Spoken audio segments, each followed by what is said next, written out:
to the republic for which it stands, one nation, under God, indivisible, with liberty and justice for all. As always, we begin by acknowledging the land on which we gather as the territory of the Ottawa and Chippewa peoples who have stewarded this land through the generations. Thank you for your strength and resilience in protecting this land and inspiring us to uphold our responsibilities to do the same. As I said at the top, this is a study session, so there will be no action taken on any items tonight.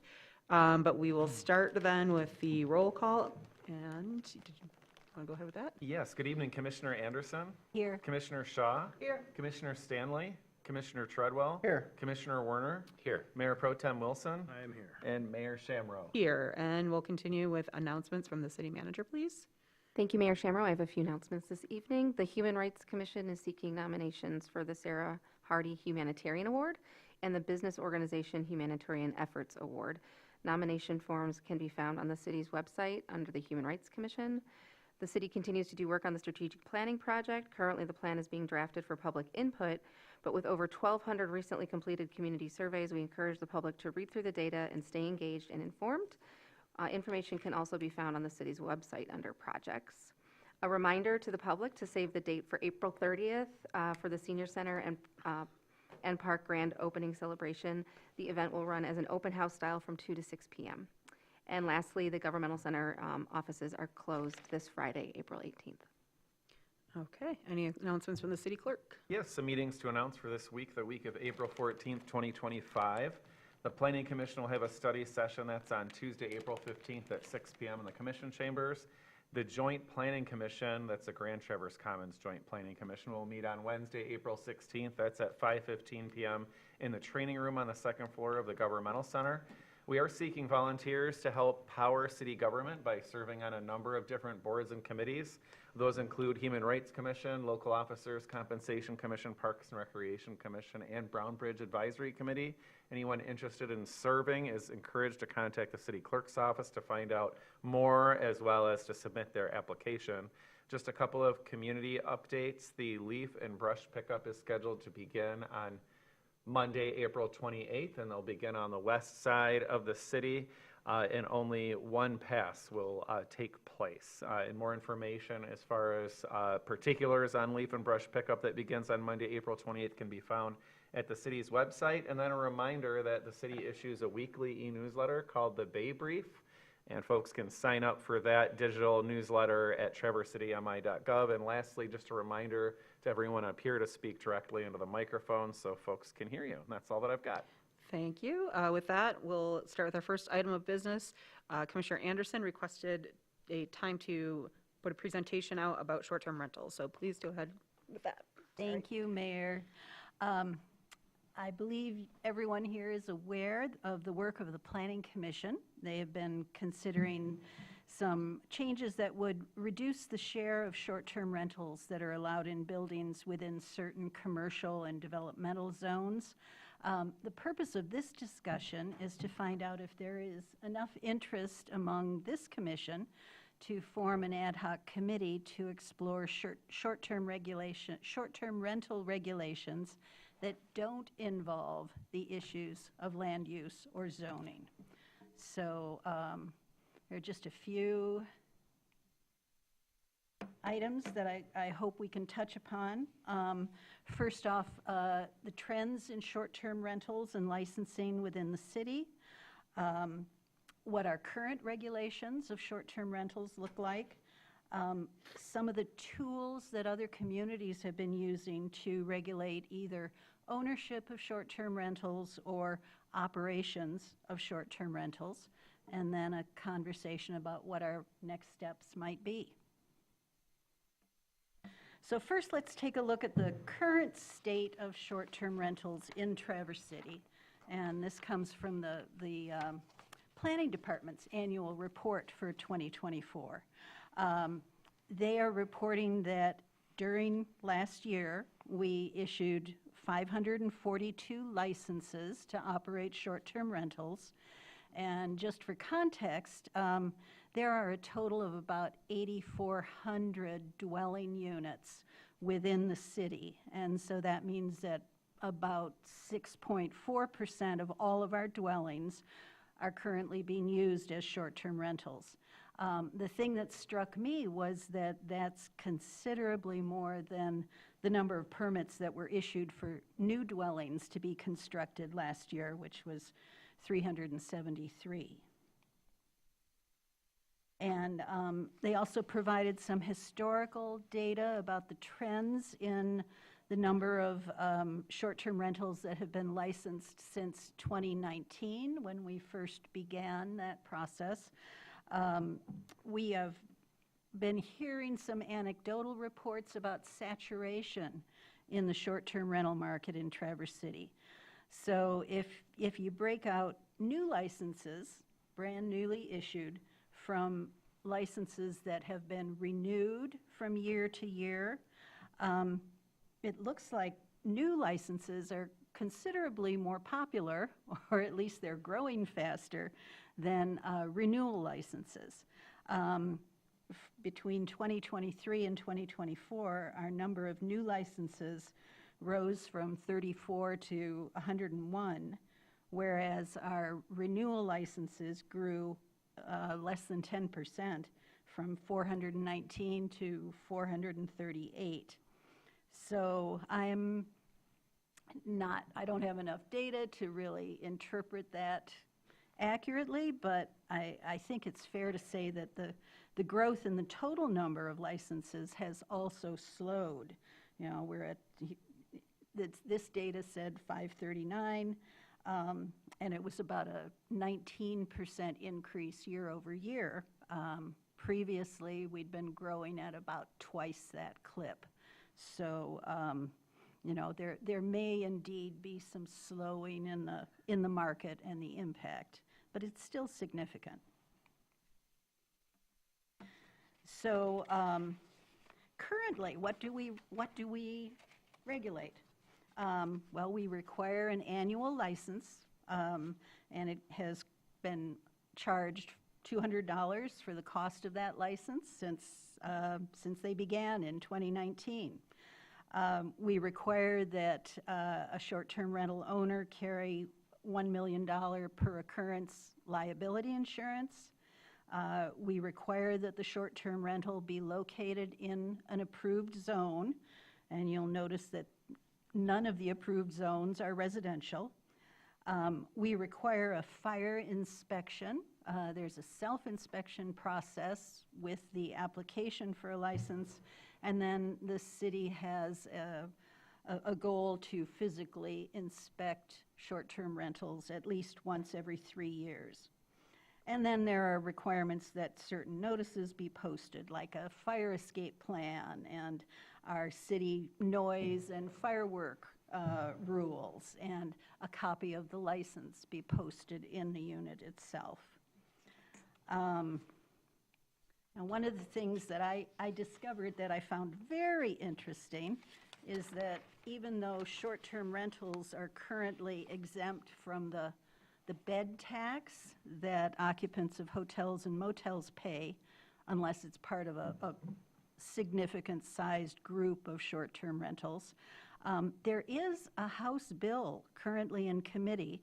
It was introduced last year, and it would add a level of oversight of short-term rental licensing by LARA, which is the State Licensing and Regulatory Affairs Group, and it would institute a 6% excise tax on short-term rental revenues, of which 5% of that 6% would go to local government units like Traverse City. And if that actually makes it into law, this could become a source of revenue for the city to help to cover some of the infrastructure and the public service costs that we incur as a result of hosting short-term rental guests. So I did some real preliminary checking into what other communities have done in terms of regulating their short-term rentals, and they tend to fall into two buckets. One of them is regulating ownership, and the other is regulating operations. And in terms of ownership, there are some communities that for instance, require the owner of a short-term rental to actually reside in the local governmental area where the short-term rental is located, or to have a designated local responsible party. Some of them impose limits upon transfer of that license, so that the license to operate essentially goes with the person, the owner, rather than the piece of property. Some of them will limit the number of units that can be owned by any particular short-term rental owner. Some of them have quite a bit more aggressive fee structures in terms of annual licensing. And there's one that really kind of caught me by surprise. Out in Sedona, Arizona, they're actually paying a financial incentive to owners who are willing to transfer their short-term rentals and convert them into long-term rentals. So if you have a studio apartment that you're using as a short-term rental, the city would pay you $6,000 as an incentive to convert that to a long-term rental. In terms of operations, these sorts of regulations seem to be a bit more common. Many communities are defining a minimum duration of stay, whether it's a 2-day stay at least or a 4-week stay at least, but attempting to slow down the turnover of short-term rental guests. They set guidelines for the maximum number of occupants per unit. They set parking requirements. Some of them will only allow hosted stays. So the owner or designated responsible party is literally on premise for the duration of the stay.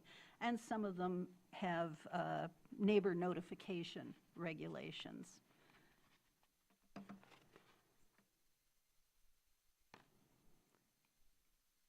So my question to all of you is, this is just a start in terms of, lifting up a few rocks and finding out what some of the possibilities might be.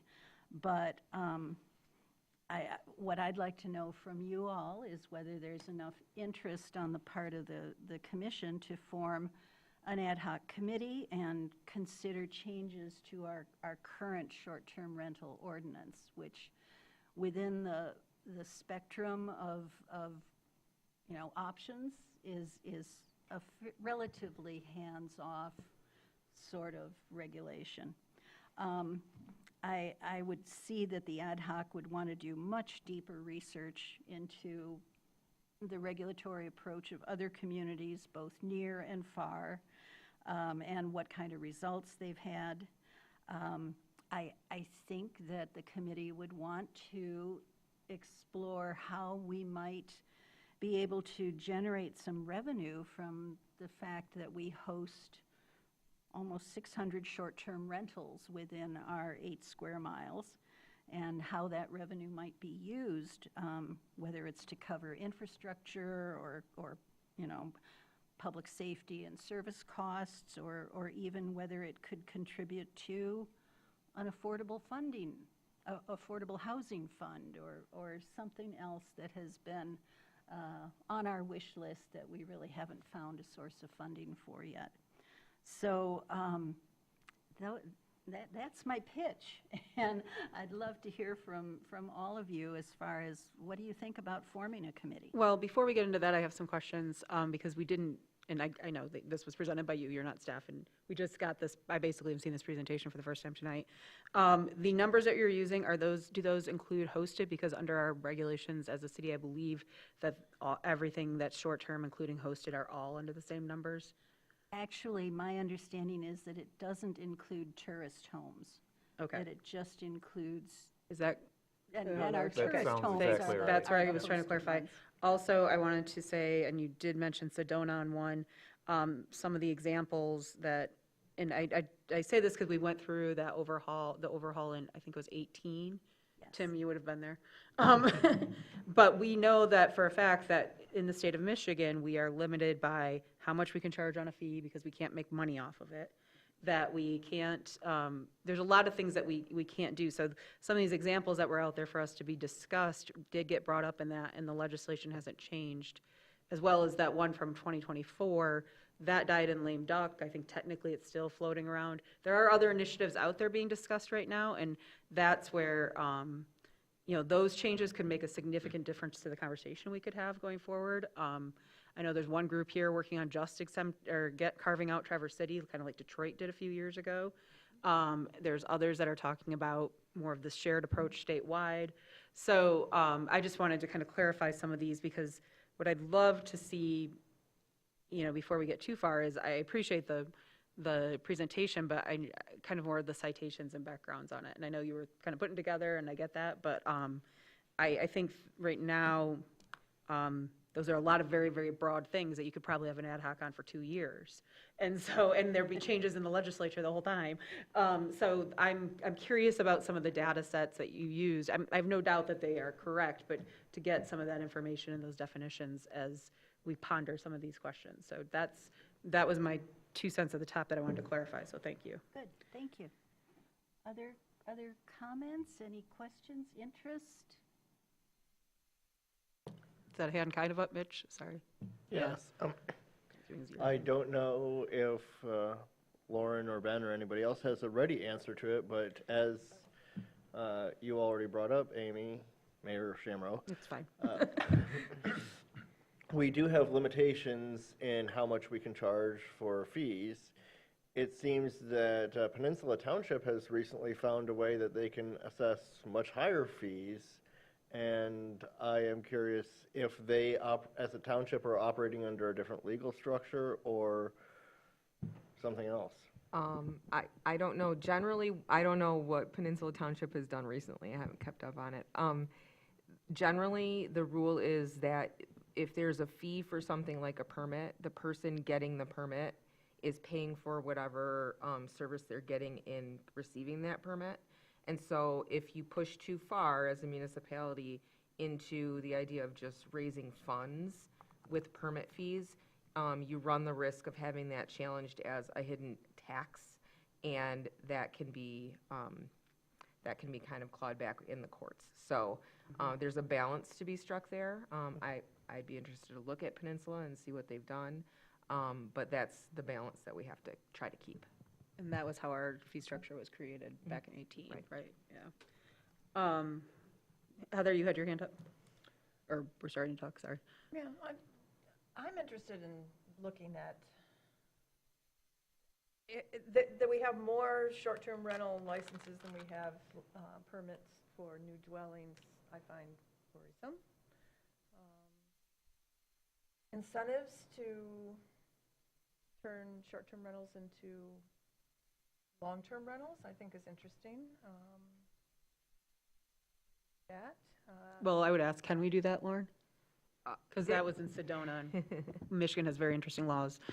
Well, there may be ways. I mean, there are some of those newer housing incentives that we talked about a while ago that came through with the new pilot legislation that we could look at. So there may be ways of, structuring, tax types of incentives, but just, I don't know. I don't know the answer as I sit here, but you're right, Mayor. Arizona has some different things going on than we do. I mean, Arizona does have, basically, the legislature in Arizona preempted municipalities from regulating short-term rentals and sort of threw the door wide open on that market. And so it's, in a way, not super surprising that they're trying to kind of claw that back some now, because the municipalities had no even zoning or anything, any of those local controls that would normally be there as a menu of options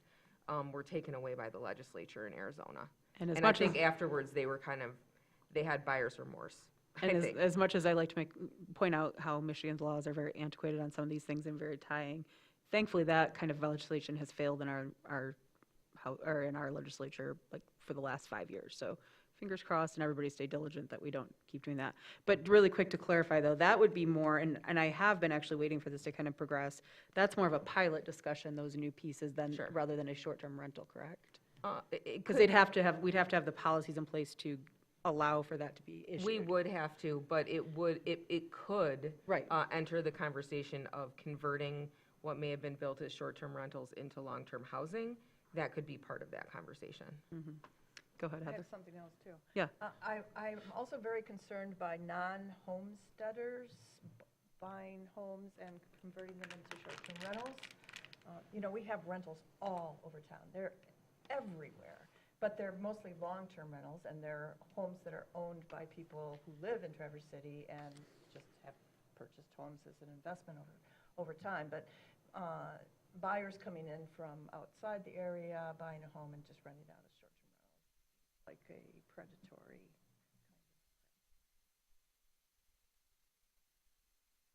Okay, go ahead, Tim. Yeah, back to the incentives to convert.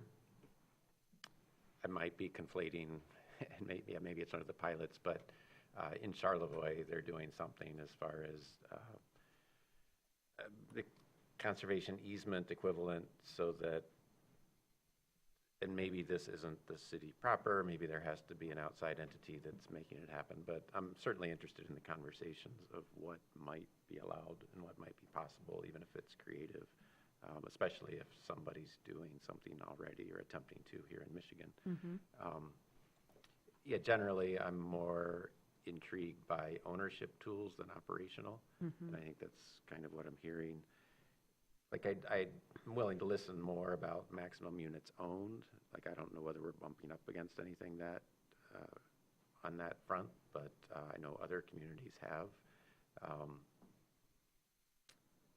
Yeah, the local residency, I'm willing to listen more, but but anyhow, so I'm more interested in the ownership tools, especially incentives, because if our goal is more long-term rentals, like that to me is a more proactive thing, the potential there.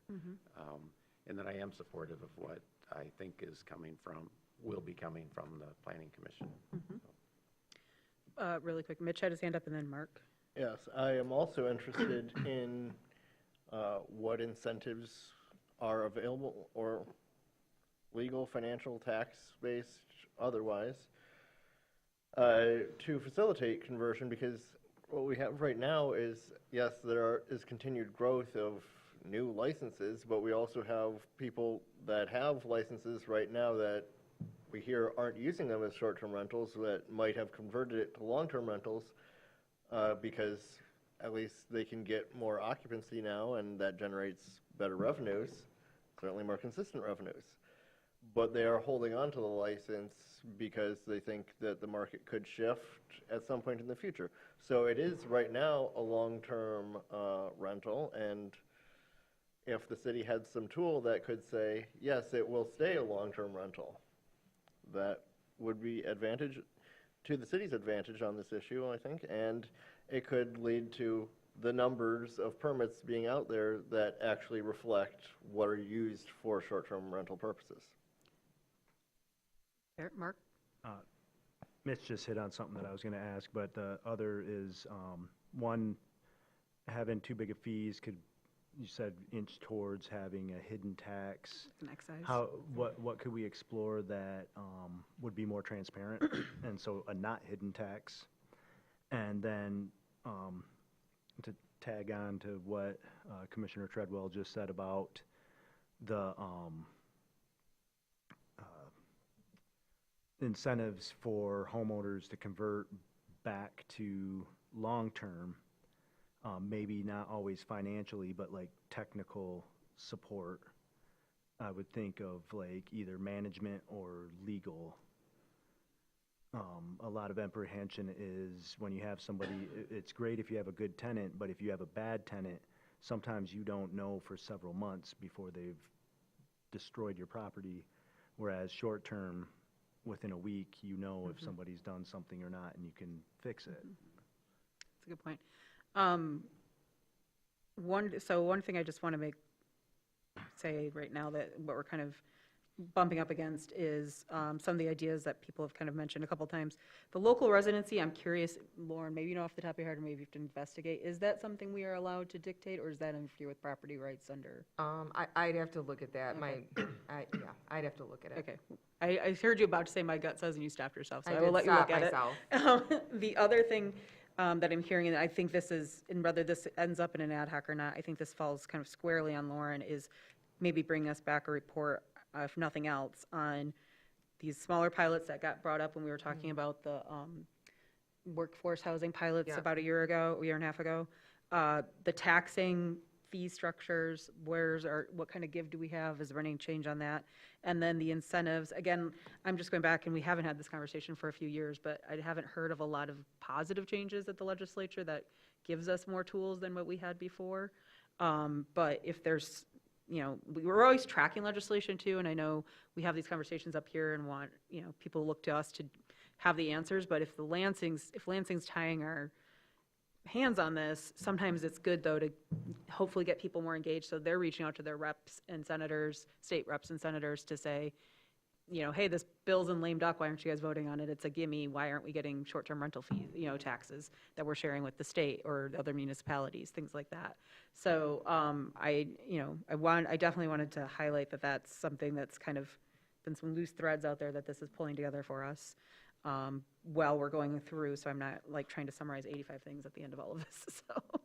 Well, and I think a lot of the conversation here maybe points out that we last touched our short-term rental regulations ordinance in 2018, and it went into effect in 2019, and that's 7 years ago. Maybe it's time to just take a look at it now that we understand a bit more about how the short-term rental market in Traverse City has evolved, and look at ways to,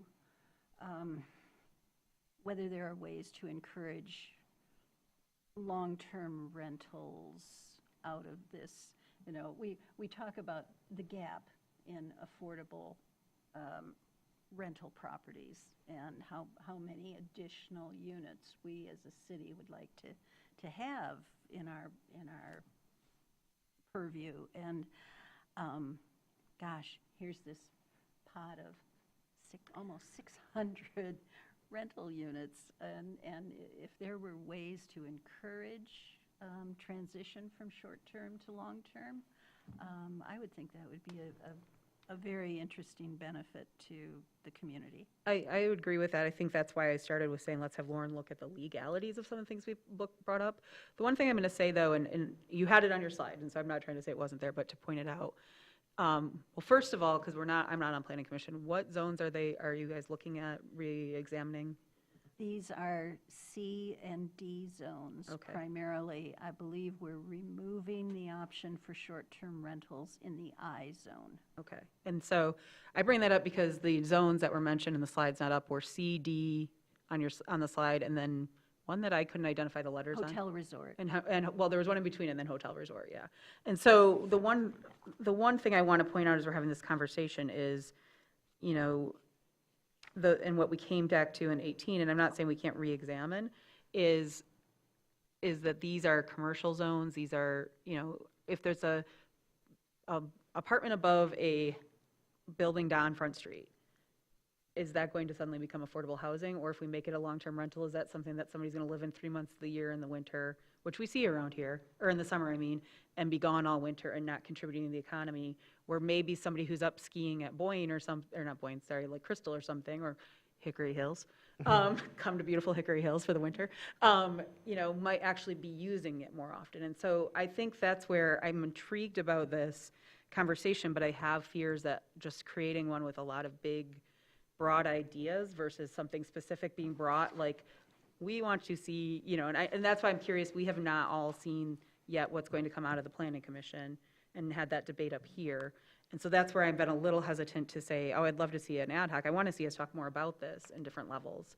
But I want to see what's coming from the Planning Commission, what we do with that as a body, because we've already seen we don't automatically take everything, what Lauren says we can do, and then what in between is there that we need to identify that we should have an ad hoc to study. And so that's kind of where my head's at. So help me if you're kind of seeing a bigger opportunity before the next month and a half, 2 months or so to reexamine this. Yeah, well, I do expect, and Mitch, as you know, tomorrow night is when there'll be a vote of the Planning Commission on the adjustment of percentages within those C and D districts. And it seems to me that tracking these in parallel gives us an opportunity to have some synergy, that we would end up having these better coordinated as opposed to, okay, let's do the zoning part of it and leave the ordinance part for later. I would like us to see us putting our best efforts forward on both sides of the equation. Go ahead, Tim. Yeah, this might be a little too, it's not an ask, it's a thought that if somebody thinks, yeah, that's an interesting idea. But I'm interested partly in the trends, like you've got trends as far as percentages, but especially new builds and how many, say an apartment or condominium building that we can consider multifamily housing, but say it has 30 units in it. Of the new builds in the past few years, like of the potential homes, how many are short-term rentals, how many are other, even if it's somebody's apartment and they only use it 3 months a year, versus how many short-term rental licenses are being issued for existing structures, wherever they might be, if it's over, a second floor above a store on Front Street. Partly to, like, the conversation back in whatever year that was, got to, in the part of the reason we ended up on 25%, I think, was to try to use it as an incentive to make it allowed, but so that there would still be a large enough fraction, 75%, that had the potential to feel like a community or a neighborhood in a building. So we kind of picked a number based on some experiences, I think, over at the Commons. So we were kind of projecting like what could happen, and is this an incentive to somebody to build because maybe it helps pencil out, et cetera, et cetera. So it's along those lines that I'm wondering, in what is being built these past few years, what's in there? I don't know what's in there. Like, I see new buildings, but I don't know, of however many units, what fraction have applied for licenses. And it doesn't necessarily change. It's just, I feel like I'd be a little more informed, but if that's a big lift and effort by staff, then, I'm not pushing for it. Yeah, well, and I was just going to say, that's something I'd be interested in as well, but go ahead, Jackie. I did request that. Oh, okay. And I was told that it would be Would more of a probably take some manual time, yeah. operation and Yeah. would take some staff time, so I didn't pursue it at that point. Well, and I think to what I was thinking too, and Jackie, you just supported that, what I was thinking is, I hear what you're saying about the parallel paths, but I think, the zoning is coming through the Planning Commission and it will come to us. To me, rather than maybe having an ad hoc, at this point, the parallel path could be when that really comes to us for deliberation, we have some of these updated reports. Because to me, Tim, and maybe I'm hearing it wrong, what you were saying is like, almost we want an update on what we did in 18, right? These new builds, is the 25% helping? Is it not really making a difference and we're seeing people just build in districts where they can do 100%? So that's, to me, that would be hand in hand with making that decision about but I don't know that it needs an ad hoc to do it, though. Go ahead, Jackie. It just occurs to me that that's probably information you would want before you took action on the proposal from the planning. Sorry, that's what I was saying. That's what I want in tandem, is not necessarily to have the ad hoc meet, but to get that information from staff. Sorry, I was not Okay. being clear on what I was Thank you. saying. Thank you. Yeah. So I think that's something that we could land on there, of kind of a update on 18 / how the potential changes that are being proposed by the Planning Commission kind of fall into all of that we would then have as part of our information for our decision process, as well as some of the legal things that Lauren will check up on. And again, I don't think this inherently means that we don't have an ad hoc coming. I think that what I'm kind of gauging from the filling in the pieces is that some of this is in play, and what do we really need to fill in at the end of the day, and that'll be clearer as we get some of this updated information, both about the taxing and incentive programs that might be available, as well as kind of updates on what we've already done in the past, and then from there, being able to take the next step forward. The parallel path to me doesn't seem like it'd be looking for a lot of the information that is already kind of starting at the planning commission, but also what we're going to look for when we have the deliberation. Maybe I haven't done a good job of differentiating between the two, but I've been told at the planning commission level that the sorts of tools that we talked about tonight are absolutely outside the purview of the planning commission. They're yeah. not land use, they're not zoning. Absolutely. They're another creature entirely. Absolutely, but I'm saying that could be the bigger conversation we have with the other information we've requested versus an ad hoc or 4 different study sessions on related topics that wouldn't help us inform on where we're going once we get that information from the planning commission, is what I'm kind of saying. Because I guess my point in all of this is I'm hesitant to say, yes, let's form yet another policy ad hoc, when it seems like some of this is just really wanting information that's out there, but in a, maybe not as like by April 14th, but we would like this presented to us. We're asking staff to have this information for us before we deliberate on these zoning changes. Oh, so you're thinking that you would hold off on a decision on the proposal coming in from Planning Commission until I'm we not have saying done it's some more inherently that, but I feel like information what I'm hearing here is that these are going to be questions we're going to ask when this comes up. So we might as well ask for the information ahead of time, knowing those are questions that we're going to ask. From staff, rather than waiting and saying, having a study session and then saying, well, we're looking at taking them out of the, we're limiting the ones in the C district. Where are we at in the C district? We did 25% a few years ago. What did 25% get us now 7 years later? I feel like, what I'm hearing here are the questions that I feel like will spring up during that discussion. So let's tell staff ahead of time that we're probably looking at some of these questions, so we have them maybe more front-loaded. and that would enable us to make a decision on the zoning proposal. Potentially. I'm not saying it's inherent, but But what, is there another channel for doing a relatively deep level of fact-finding about the non-zoning options, other than an ad hoc? I mean, we could do it, but my question, I guess, going back, and again, sorry, we don't have it in our packet, so I can't remember exactly what was on the slide, but in some of those circles on your slide that I did like, that it's a very nice format you have, that I'm curious, because you said some people are doing this, some people are doing that, so to me, that would get into, a lot of those are ones I've heard float around over the years, and they're ones, oh, thank you, look at that. They're ones I've heard float around over the years, but we've been told that they're not legal in Michigan, or things like that. And so that's where I think like the first step to me would be having Lauren kind of looking at this presentation, looking at the legal points we've raised, and then potentially coming back and saying, you know what, out of these, I'm trying to do mental math with bubbles really quick, 10 bubbles, 3 of them are actually viable for us to do, and then maybe that's what an ad hoc could form to look at. But looking at it in this bigger context before we just say, here's 10 things, and have everybody saying, I've got this whole case study from Colorado, and I've got this one from Vermont, and none of them are legally applicable to us in Michigan at this point. So I'm not saying no to that. I'm saying like let's kind of initial fact-finding before the fact-finding, if that makes sense. I think it does. So and a couple different kinds. Yes. One being asking for the data about the percentages and how that has actually played out in real life. And then also asking for a first blush legal assessment of Some of the ideas. what tools might be in our toolbox here locally. I think that's perfect summary. Okay. And I would say too that, I would even consider some of this, to your point, and well put, is an update on work we've done in the past, right? We've done that periodically. Like you said, we haven't touched it since 2018. It might be time just to review it. Well, the lens through which to review it might be this upcoming thing from Planning Commission. It doesn't mean that they're tie-barred, but it's a good time to have that conversation. Agreed.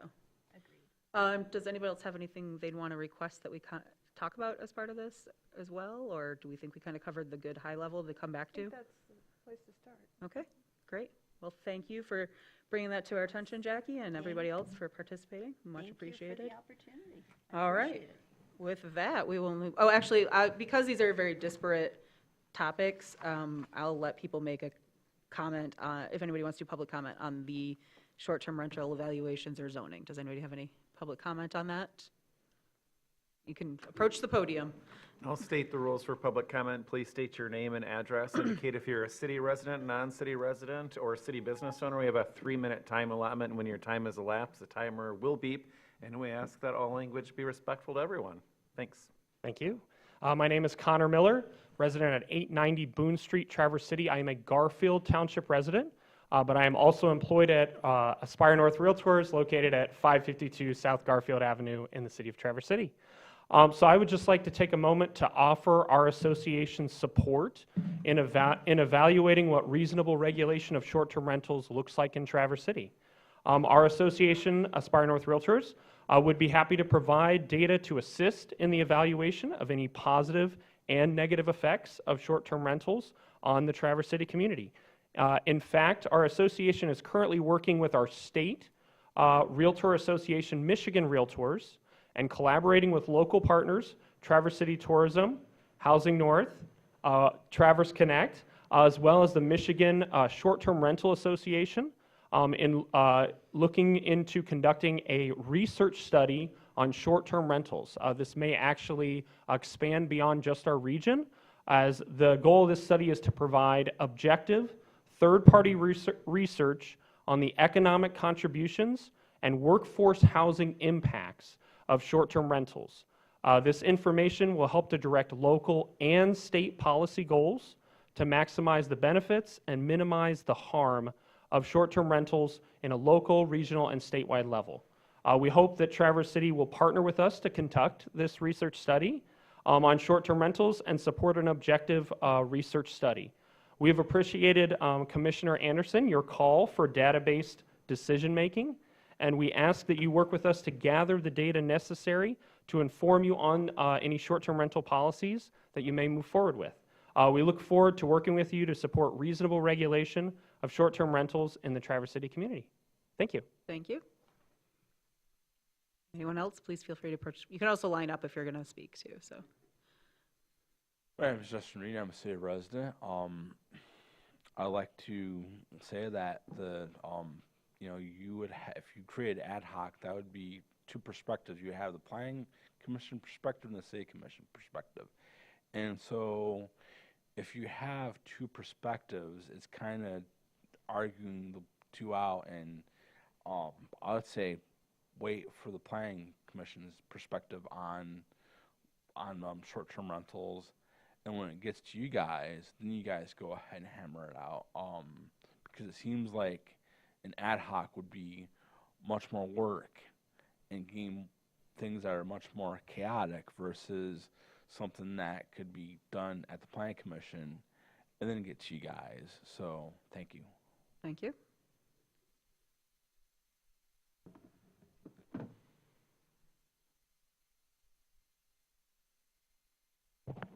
Hello, my name is Teresa Woods, and I own Visit Up North Vacation Rentals.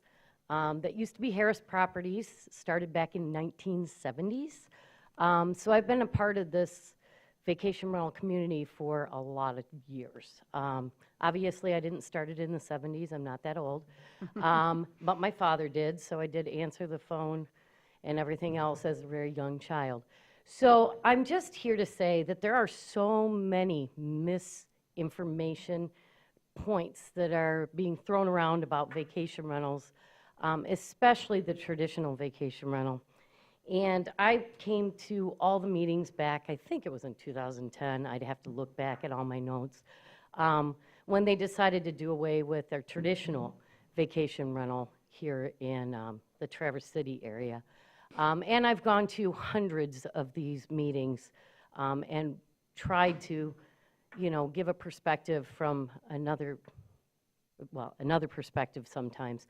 The hard part is it always depends on where you're at in your life, on how you feel about this situation. And, hearing things about people coming here and it's predatory of, coming from other areas to have a vacation rental. I grew up out by Sugarloaf, and it was probably 85% second homes at that time. I grew up, I'm 60, so, you know, tourism has always been a part of this community, both here in Leelanau County. We now have just a horde of people moving here. I lost quite a few vacation rentals during COVID because people moved up here to live because they can then work from home. There's this different thing with all these condos being built, and quite frankly, I'm not a fan of them because they are more typical for flooding the market with a lot of vacation rentals. Smaller, they don't have amenities. It's like a hotel room without amenities.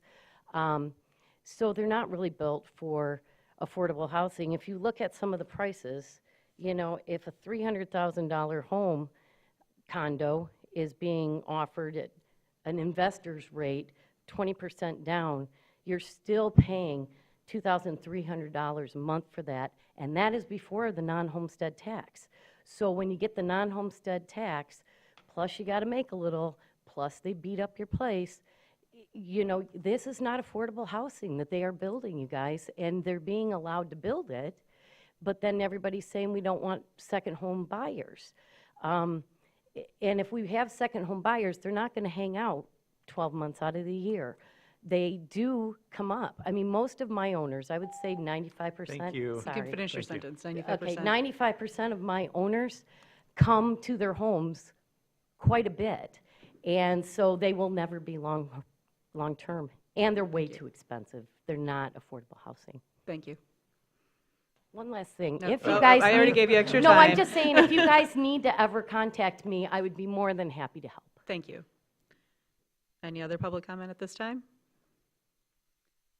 Okay, well, seeing none, again, there was no action on this because it's a study session, and now we'll move on to our presentation from Traverse Connect. And good news, Warren, you didn't lose anybody from the crowd, so everybody's excited for your presentation.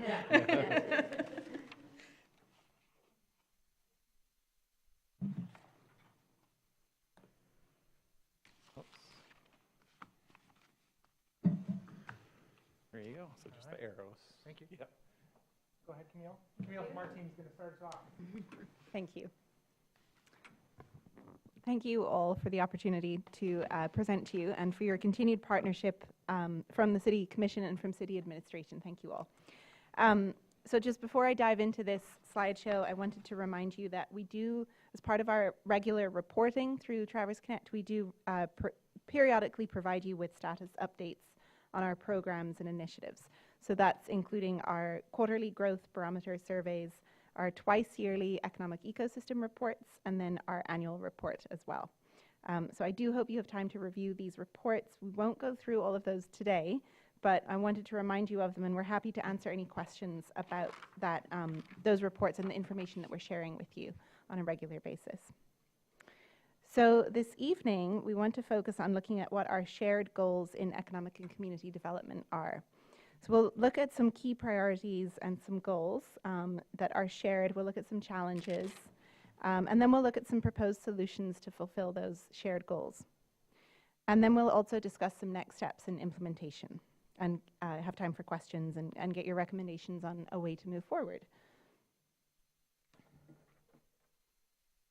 So just a refresher when it comes to some of our shared goals and objectives as it relates to economic development for both of our entities.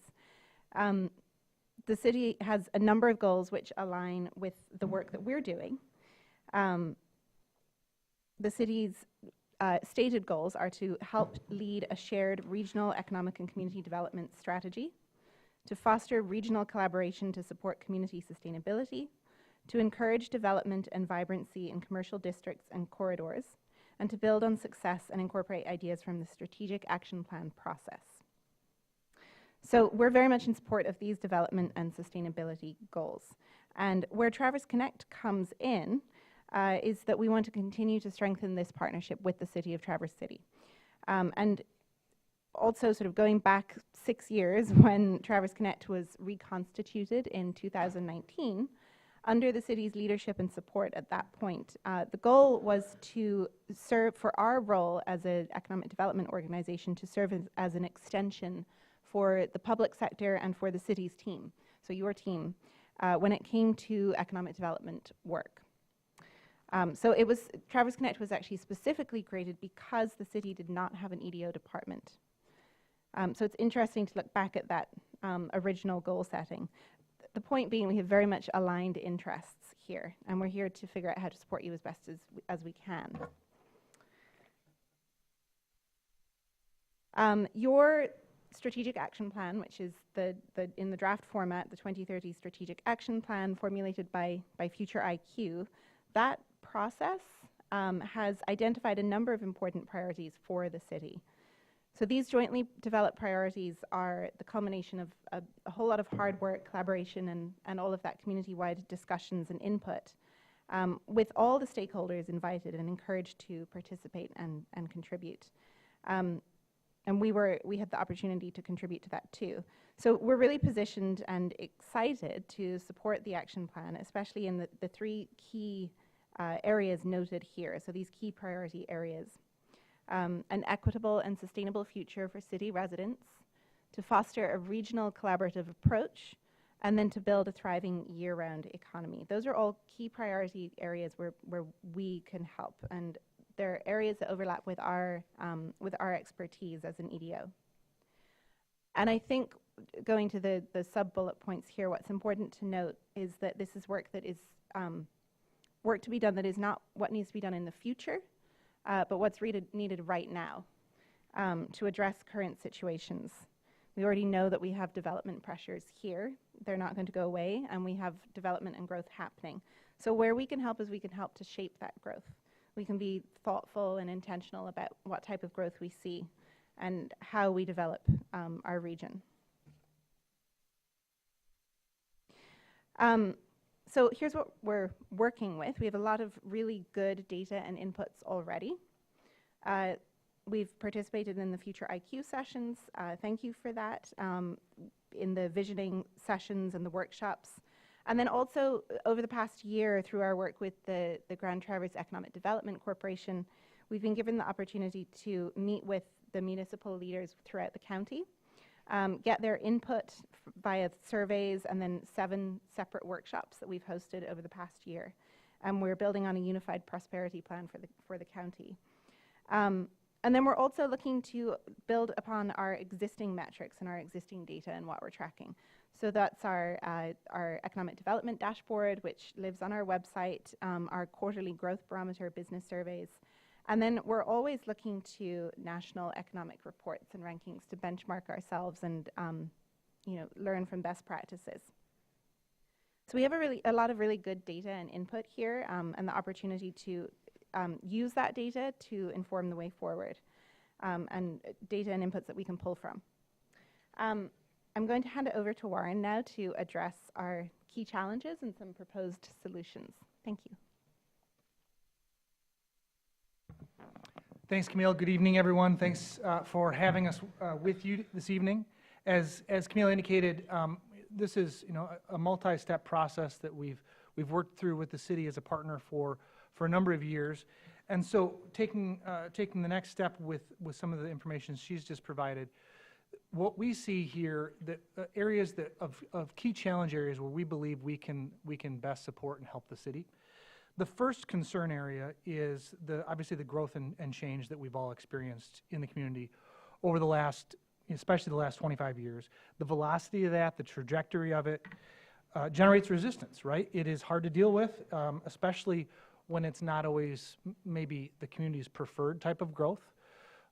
It's hard to and it's unfortunate when you experience growth pressures, but then those growth pressures come without some of the benefits, right? So if we see growth pressures that are coming to the city and coming to the region, but there aren't the commensurate improvements in some financial metrics like what we've listed here, then it becomes an even bigger issue, right? If we see lower employment in some of the higher paying sectors, if we see lower compensation per worker, lower real GDP per worker, then you've got kind of a doubly bad scenario where people are frustrated with growth pressures and the local employment base is not seeing the full benefit that they could realize.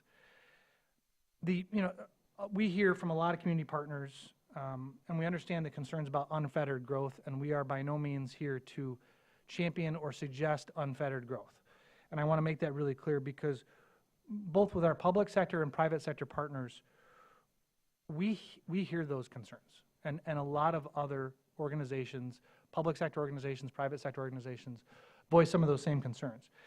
What we've seen in our work, and I think you also saw it from some of the work of Future IQ, that a focus on collaborative, controlled, sustainable development is what garners community support. And that's obviously something that we would want to support your efforts in. The second area of concern is the city's involvement in setting strategy. And I think this is something that's really come to the fore in a lot of discussions. To address your economic needs, the community's economic needs, the residents of the city's not fully benefiting from some of what I might consider the current uncoordinated strategy that we currently have. Because the city has not had as active of a voice over the last couple of years. And I think that what we saw through some of both our internal research as well as what you saw from Future IQ, there is concerns in the community about every municipality having kind of their own siloed approach, right? And so that's been the DNA of Traverse Connect from the very beginning, is to foster and support that regional collaboration, and we want to be part of that. Obviously, different municipalities in the region will have different approaches. They'll have different priorities and degrees to which they want to collaborate. But I think by taking a more leading role, the city has an opportunity to better position city residents so that their voices are better heard. I also think it goes to kind of an ancillary challenge that we sometimes see, which is, especially with public sector funding of economic development, right? It's kind of that question that always comes up. How do we know where we're having impact versus that project would have happened anyway? Right? That's always a question that comes up. I think that based on the data and the insights that Camille shared, I think that the city probably doesn't want to just kind of leave it to chance that hopefully the right things will happen and forego having a voice in writing the story. So given those key challenges, we see a couple of areas, again, looking for where your goals overlap with what we can provide. We see a couple of solutions that we would help foster with the city. The first is to foster and lead a regional collaborative approach. That's obviously the goal that we've had since the city helped to form our original strategic plan back in 2019.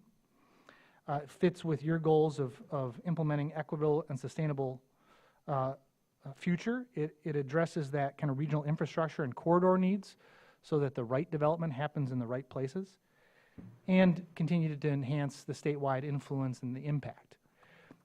Examples of that, we've seen in our Freshwater Research and Innovation Center, as well as the Fish Pass project, the opportunities for attracting established businesses, the opportunities for having early stage businesses that have kind of technology that's adjacent or complementary to those projects.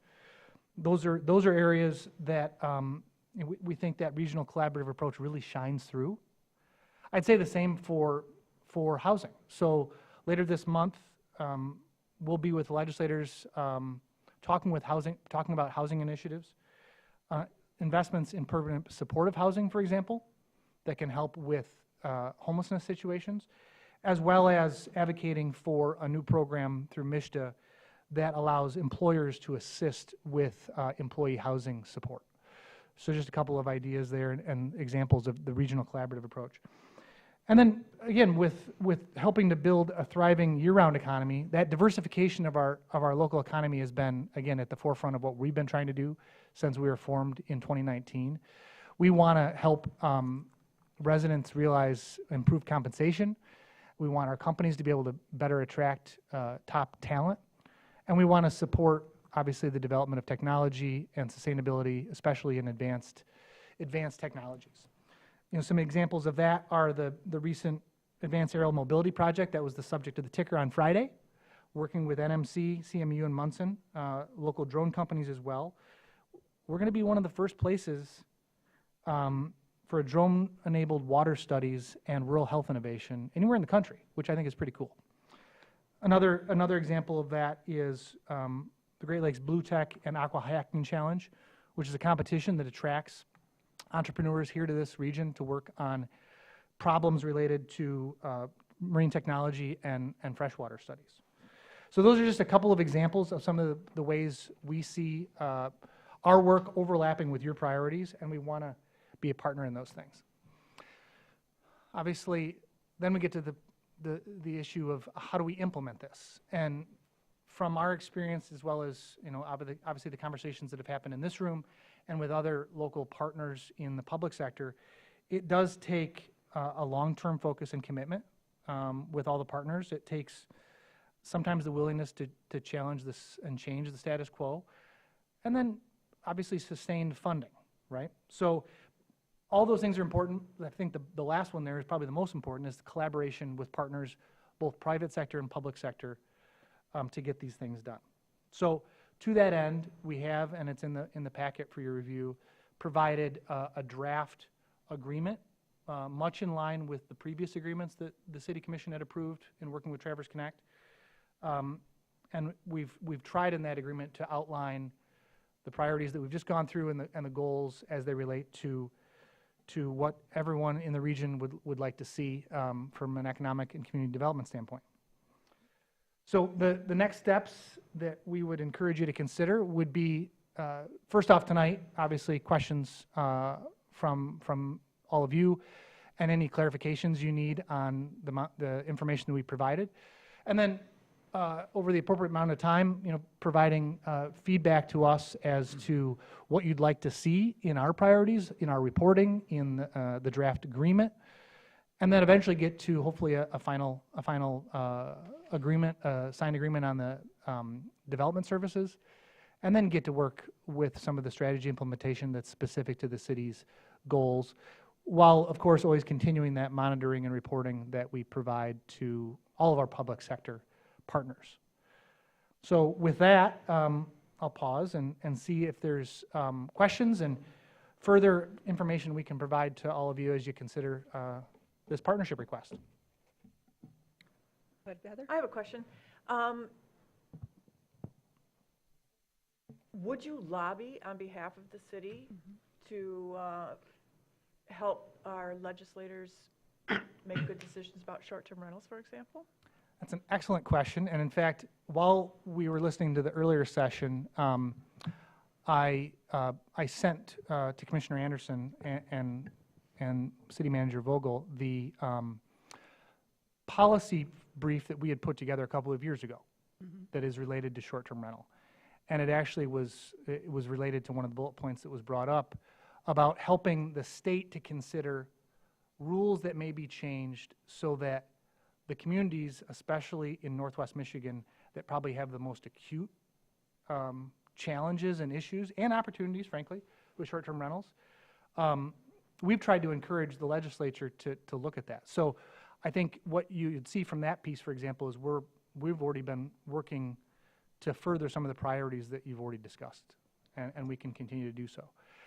You know, again, as the host of the Northern Michigan Chamber Alliance, it's not just Traverse City, right? We hear this from Petoskey, we hear this from Charlevoix, we hear it from Marquette, and so our job is to help those communities deal with this issue. And I'll just add from a few years ago, because I think it came up at the time, but to that end, when we did get the workforce housing pilot passed, and both the Chamber Alliance, but with Traverse Connect at the forefront, really were major advocates down in Lansing to help make that happen. I met with the mayor of Marquette last year, and we had a conversation about that too, because they're also kind of in a similar situation of affordable housing from Michigan. Everything has lots of rules and opportunities, but that missing piece for service workers and things has always been an issue. So, you know, we have examples and further ones, but we did talk about that at the time, but we don't always bring that up when we talk about those workforce pilots. Yeah, the workforce pilots, that host of legislation that got implemented with Housing North also being a key partner. That's an example of how when we're all working together collaboratively in the community, we can get things passed. There, I would say that short-term rentals is probably one of the more controversial issues in Lansing. So I don't want to say that it's going to be easy by any means, but certainly I think all of our interests largely align, and we can work together on it. Other questions? Go ahead, Tim. Thanks for the presentation. And I do support and believe in the efforts and what Traverse Connect does.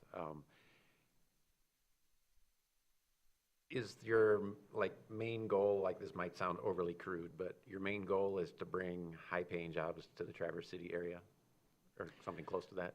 So our main goal is probably best expressed with our mission statement, which is economic diversity and vitality that creates family-sustaining careers. All right, so family-sustaining careers Right. tends to be higher-paying jobs, which you kind of allude to in here, professional, scientific, IT, technology. And this is kind of like Groundhog Day, because I think we had the same conversation one of the last times you were here. And I started by saying, I support what you're doing, but in bringing high-paying jobs to Traverse City specifically, we're shifting it. And so from an academic, high level, look at the statistics, yeah, GDP per worker, compensation per worker, that can all go up, and that's great. But we have humans, citizens, living here now that get low compensation, and we have a responsibility to them too. And the more pressure, so you can make up whatever thing about it, but that's where I hesitate to help. I fully support, yes, great, please bring high-paying jobs to the area, but the more we do that and spend $50,000+ a year to do that, we're not spending that money to help people that are living in the city right now that can use the help, and who, from a high-level academic standpoint, if you're successful, will look at it and say, oh, look, GDP per worker has gone up. But that teacher or nurse or whomever it is that's low paid right now through no fault of yours or ours, we haven't done anything for them. And so to me, that's a higher priority, is what in this seat, what can I do to help existing citizens that tend to be at the lower end of the pay scale not exacerbate that? I don't want to exacerbate that, the first do no harm type of thing. And that's where I struggle with this. Again, love what you're doing, but I feel like my priority is how do I help citizens that are living here now, unless you've got a job training program or things like that. But we need nurses, we need teachers. The governor came up, I think, about groundbreaking in Gron to allow teachers to live there, which, yeah, that's good, but that's also horrible. Really, you got to live, nothing against Gron, but you got to live out there if you want to be a teacher in TCAPS. You should be able to live all sorts of places. So anyhow, I've gone on longer than I should, but that's where I'm at with it. So I think what's great here, Commissioner, is that we're in 100% agreement. You just said a lot, and there's some really good points that I want to touch on. The first of those is the difference between what our mission is, which is family-sustaining careers, and high-paying positions. Those are not the same thing. So don't get me wrong, we want to encourage the development of technology jobs and higher-paying jobs, absolutely. But we're also focused on making sure that there's kind of that middle tier and even lower tier as well. So that's where the value of a public-private partnership comes in, because we're not, and you would see this sometimes in an economic development organization that's a standalone. For example, the organization called The Right Place in Grand Rapids is a bit more focused that way. Whereas what you'd see from us, for example, our Michigan's Creative Coast Job Board uses ALICE statistics to determine the ability of employers to list on the job board. And we do that because we want to make sure that there are those jobs that pay hopefully in kind of that $40,000, $50,000 range. And we want there to be more of those jobs. So absolutely, it's not just about high-paying, high-tech jobs. It's also about those, family-sustaining careers, such as teachers. We were the lead advocate getting the governor and other legislators to contribute that funding to the educator housing in Blair Township. That property was economically feasible because TCAPS already owned it. But importantly, it was always designed as a pilot. And if we can make it work there, TCAPS, the Catholic School, Interlochen, other partners have existing land that could see a phase 2, a phase 3, et cetera. So it's not about high-paying jobs. It's about family-sustaining careers across the spectrum. And as you look at, like, you know, our Creative Coast Job Board, you do see some things in, like, technology. You also see a heck of a lot of things at the college and Interlochen and in TCAPS. So we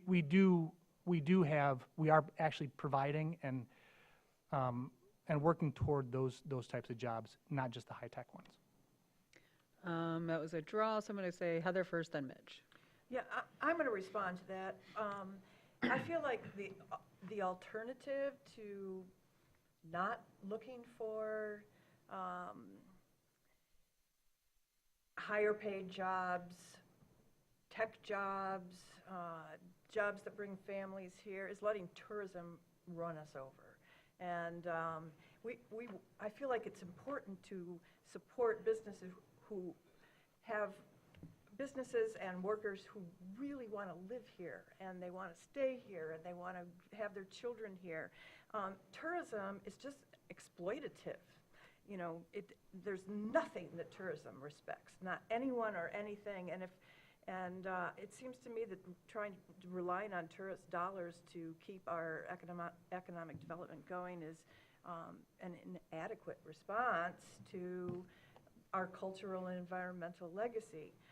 If without those families, we won't have the teachers. You go to the UP, they have plenty of nurses up there. They have a few teachers, but there's nothing else up there. It's all sustained by tax dollars or state dollars. I mean, nobody really lives there.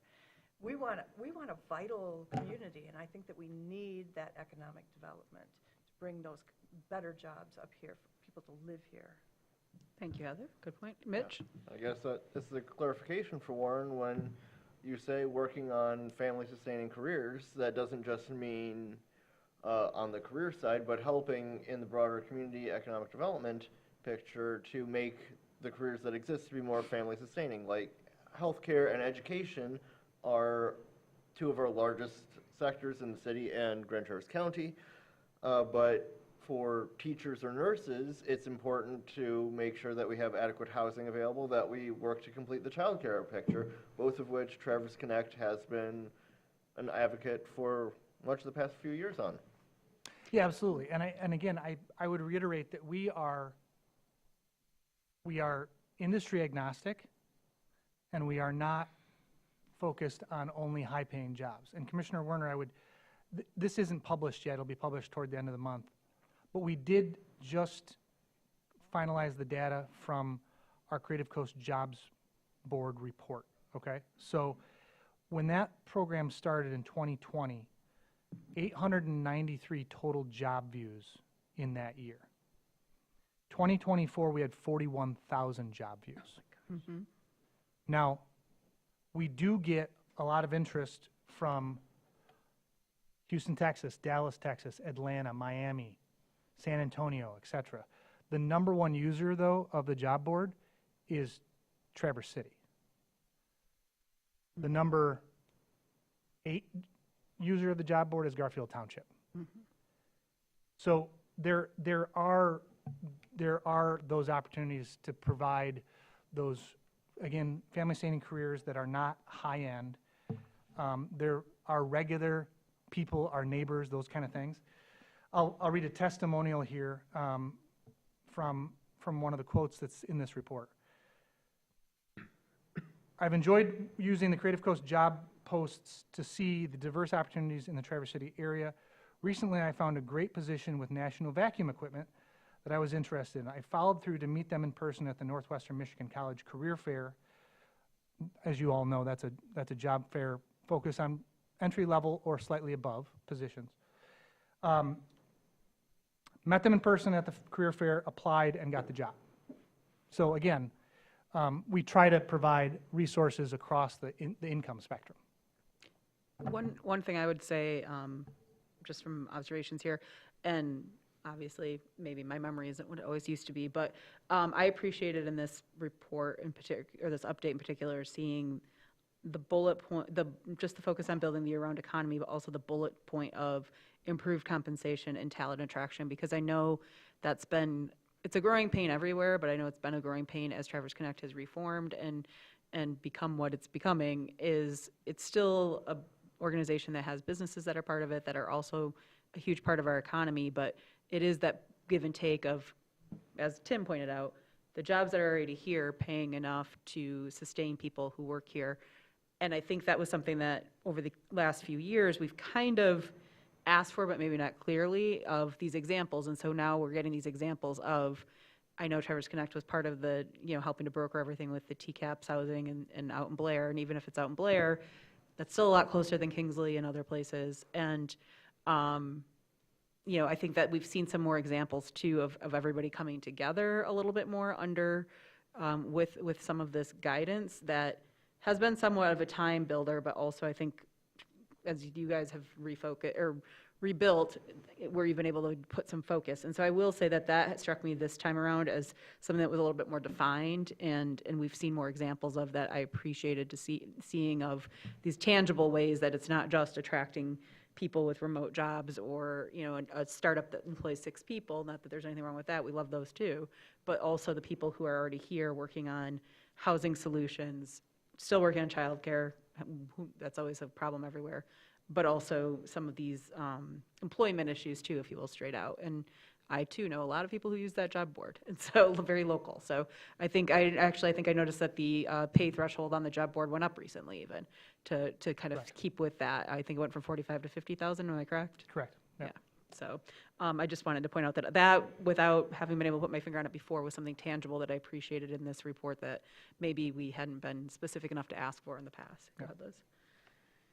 Thank you, Mayor Shammer. Yeah, I also wanted to echo on another part of the presentation that I think is really important, and that's this regional conversation, which was a huge part of what came out of our strategic planning sessions, and building this collaborative environment. And since I've been on board, even since last January, we started strategic planning. TCLP approved their strategic plan. The Unified Prosperity Plan started early 2024. You also have a new MPO that's bringing the townships together with the city, MS4 Stormwater, which doesn't just impact Traverse City, but also TCAPS and Northwestern Michigan College. And of course, we have big conversations of not just within all of those individual. Garfield Township recently finished their strategic plan, and Grand Traverse County. This is a heavy lift to talk to all these major issues that we're dealing with. And in order to have this regional collaboration, we need a strategic partner who's going to help get us there. And I really feel like the Traverse Connect is keyed in not only with all of these that I've just mentioned, but could help support us as we unveil the strategic plan, help us with some of our pillars. Of our 6 pillars, I believe they are squarely attuned with 3 of those 6. And that's the kind of support that we will need in order to keep this strategic plan alive, moving forward, and having regular updates and having that kind of support, I think will really be beneficial to the city moving forward. Great. Go ahead, Heather. Yeah, we don't have an Office of Economic Development here. What are we going to do? The county hired somebody last year, Maxwell Cameron, as a community development coordinator. Has anybody met him? He was the finalist in the DDA search too. What kind, is there a steering committee? Is there a core committee?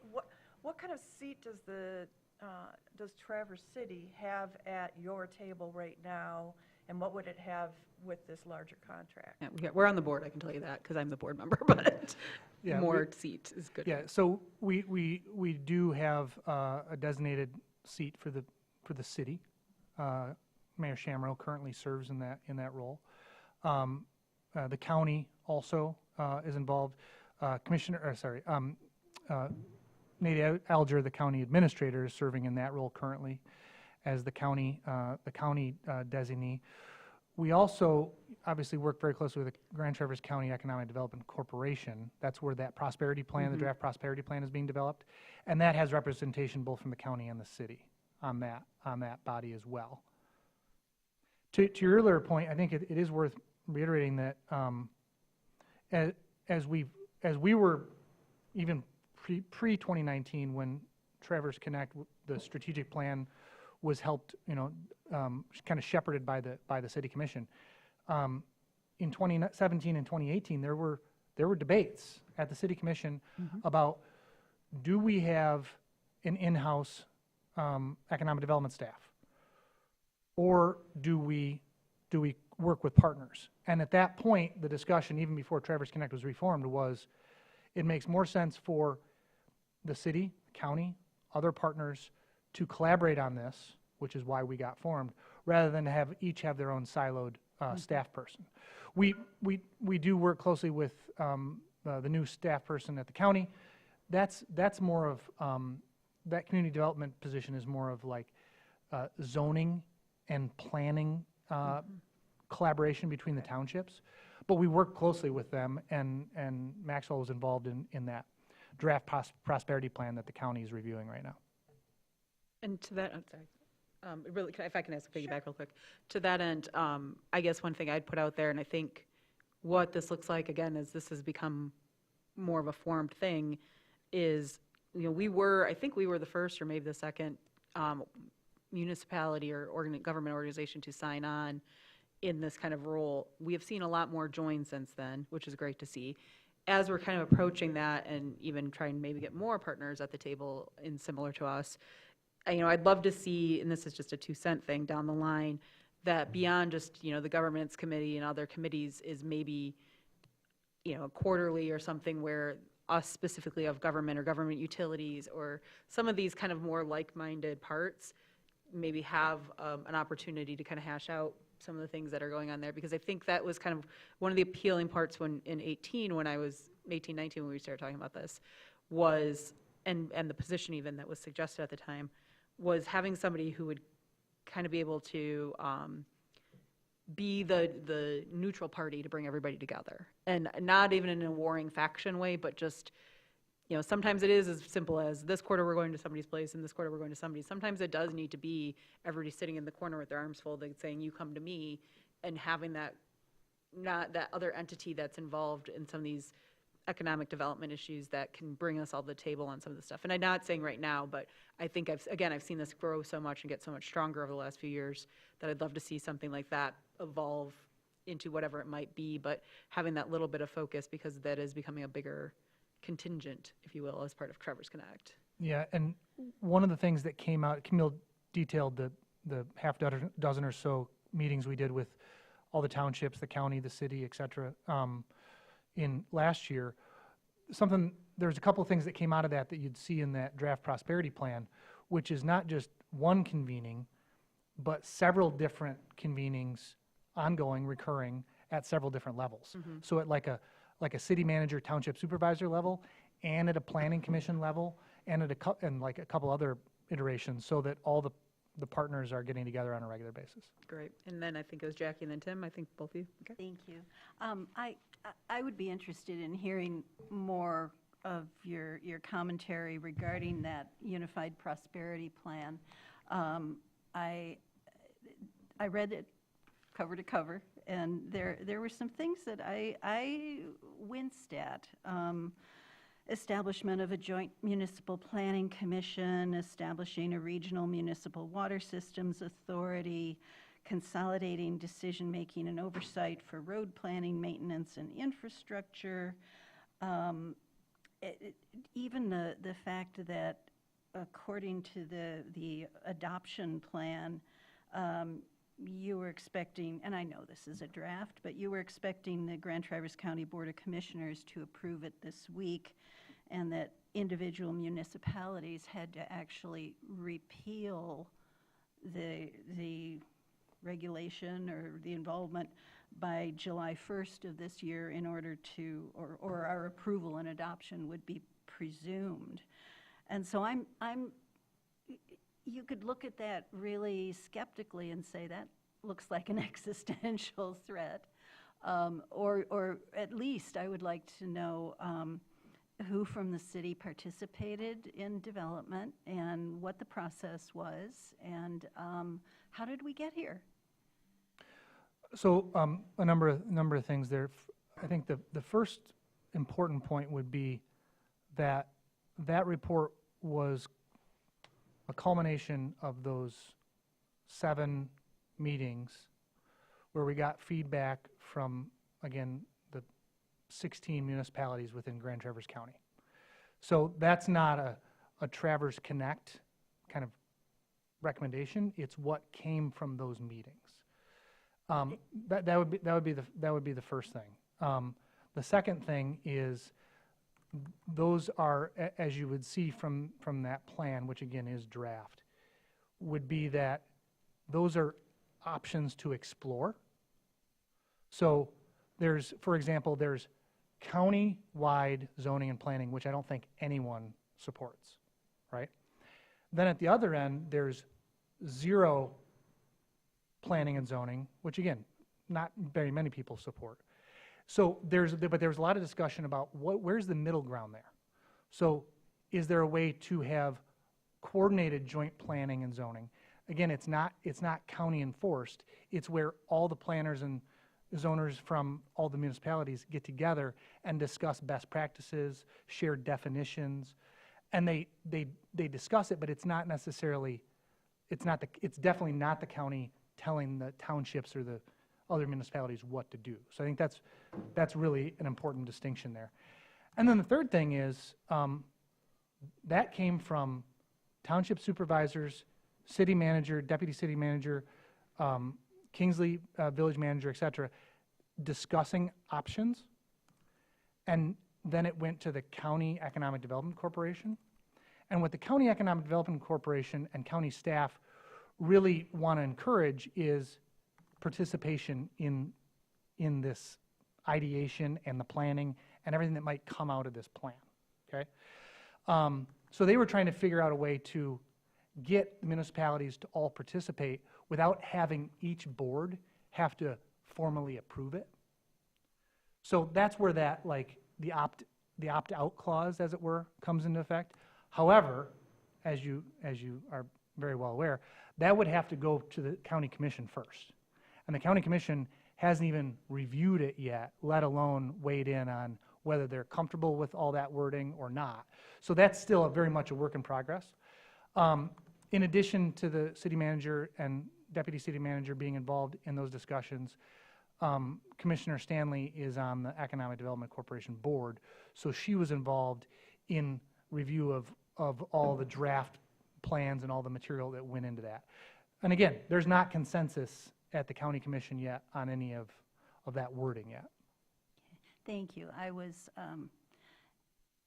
concerned when I saw that even the survey of municipalities didn't represent any perspective or any response from the city of Traverse City, and that it appeared that there were other significant players within the county, Peninsula Township, Whitewater Township, a few others that had not participated in that polling of identifying needs and wishes. So I guess I would appreciate some more information from our manager and our assistant city manager and Ms. Stanley to find out the input that they've contributed to that unified prosperity plan before I would be prepared to move forward on anything related to that.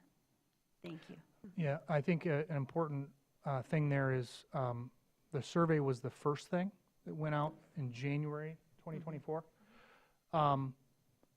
At that point, you had brand new staff and a few irons in the fire, I guess is the best way to put it. But there was, again, 7 meetings after that had participation. I can't say the same for some of our other more rural municipalities who frankly don't want to be part of the conversation. They just don't. So that's their choice. Their responses, yeah. Yeah. Tim? Thanks. I had the opportunity to attend several, many, most, almost of the strategic planning kickoff meetings with Future IQ. And so I think I know the source of the word sustainable. You know, we have it in here multiple places. support community sustainability, sustainable future, city residents and all. And sustainable can mean a lot of things to a lot of people, but in those meetings, it was all about climate crisis, decarbonization, and mitigation. And that's been a stated priority of the City Commission over the years to address that on behalf of residents. Any thoughts that you're willing or allowed to share as far as Traverse Connect being supportive of city efforts on these endeavors in the coming months and years? So, number one, I would say that our board and our team see not only the environmental and societal need for that, which is deeply important and stands alone, there's also real business opportunity in it to develop technologies that can lead to more climate sustainability and environmental protections. So I think that the wording that you referenced comes specifically from Future IQ's that was the preferred future state that got the most support from the community. So that's where that wording comes through. But our efforts, we've got, as I mentioned earlier, the Advanced Aerial Mobility project that Camille leads for us is going to be at the forefront of using technology in water studies, as one example. The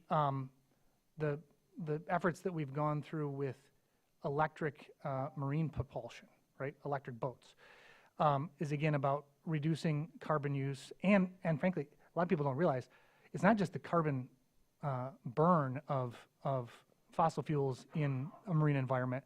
The leakage and seepage out of all types of boats is just huge in our water. So that's another aspect of it. And then, we see a lot of opportunity with renewable energy technology and battery storage. Obviously, there was the Lear expansion, but there's also some really interesting things going on. We've been approached by a group that, because of the unique kind of size and local control of both Traverse City Light and Power and Cherryland Electric, they're looking at the opportunities for an investment fund based on rural energy infrastructure innovation. So those are just a couple of things. I'll share this with you because it's personal to kind of your interest and your question. We got contacted by a young man who grew up here, went to high school here. He's doing some very interesting things in renewable energy and battery storage in Colorado. He's interested in perhaps eventually moving back here and starting a company along those lines. And the reason I bring up that story, even though it hasn't, we don't have anything tangible with that yet, he specifically mentioned you coming to his classroom in high school and talking about some of these things, and that having an impact on the industry he's now in. So there's a lot of opportunity there, and again, it would protect the environment, which we really all want. There's also a lot of job opportunities and business opportunities in it. Well, I'm glad to hear that because I just haven't heard it over the past many years, so thank you. And Tim, you've got quite the legacy now. Go ahead, Heather. Yeah, that is something I'm particularly interested in, and I did talk to Warren about it last year, about more opportunities for private-public partnerships with current and future businesses, in particular inviting innovation and science, or ecology science, into our infrastructure developments, like utilities. And this is not something that's brand new. There are other small, mid-sized towns around the country that have done this, like Bozeman. They use TIFs. Chattanooga, they're partnering with private and research sectors in their utilities. Asheville is using that hotels have to pay into public benefit funds to get permits. But anyway, I sat at a strategic, one of those strategic sessions with a township supervisor who said to me that he was there because he recognized that his township needed to work with Traverse City on infrastructure and housing, but he didn't feel that his constituents shared any values with the city of Traverse City. I see this as an enormous breakdown in communication. I think that we need to embrace any opportunity to work collaboratively with our economic development sector, with Aspire North. You know, if we're sitting down and talking on a regular basis, we're getting over these huge, dirty snow piles that have been sitting under the pine trees for years. You know, we have a sort of snobby attitude that we have that's grown up over the years, and we need to get over it. We need to work together, or we may get left behind. Fair enough.